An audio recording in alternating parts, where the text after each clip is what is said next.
السلام علیکم. زما نوم خاندان دی او زه د کې پی کې د مردان شرکت سره تعلق لرم.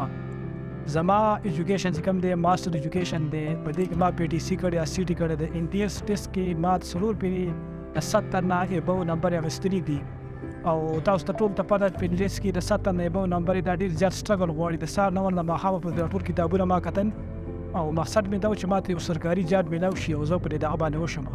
چونکې زمونږ کې پی کې کې هلته چې کوم دی پی ایچ ډي هغه سرټیفیکیټ په مخ کې ختم شوی دی او اوپن دغه ریاض سړی اپلای کوي، نو زمونږ ایډوانس سیسټم بیا اوس ورته کسان نو زه په هغې کې په مخه پاتې کېدم. د هغې نه زه ډېر سخت خفه شوم چې بهی دونه زه نمبر یې منم. د هغې نه بعد ما اراده وکړه چې زه بار منتظم او زما دلته جاب نه کېږي. د هغې نه بعد زه لاړم دوبۍ ته په 2 میاشتو په ویزه باندې لاړم. هلته ما ته دا محسوس شو چې بهی تا سره سکل نه وي نو ستا هېڅ اهمیت نشته دی. بهرحال هلته هغه 2 میاشتې ما داسې تېرې وې چې کله کار و کله کار نه و. د لیبرۍ کار ما په ذهن کې یو دا فیصله وکړه چې بهی زه پاکستان ته واپس ځم او یو سکل چې کوم دی دغه کوم او واپس راځم.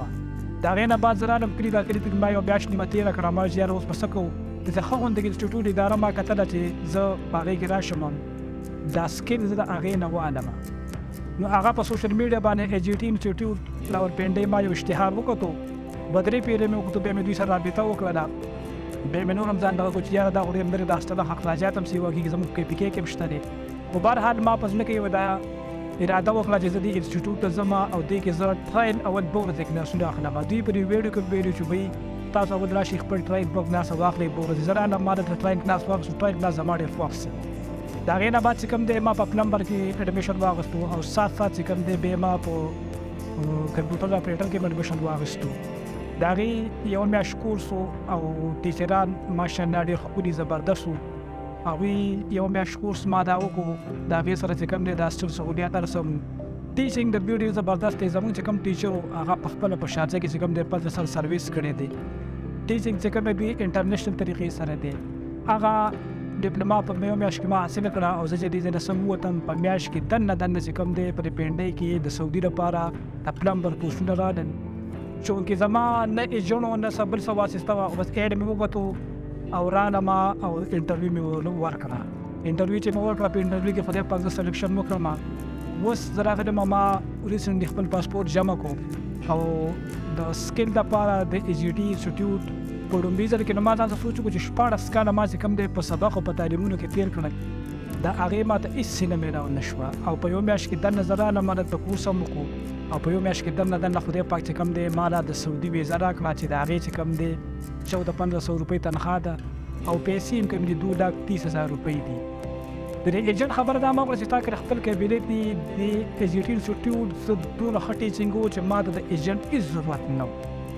ما انټرویو پاس کړه ده، بیا ما ته چې ستا ایجنټ شته؟ ما ویل چې نه زما ایجنټ نشته. نو زه تاسو ټولو مسلمانانو وروڼو پښتنو او چې د دنیا په کوم ګوټ کې تاسو ته درخواست کوم چې راشئ AGT انسټیټیوټ جوین کړئ، دلته خپل مستقبل جوړ کړئ. په میاشتو کې دا ټیکنیکل کورس دی، سټاف ډېر مزیدار دی، انوایرمنټ داسې دی چې تاسو به پریکټیکل هر یو شي چې کوم دی بای هینډ باندې ښیي.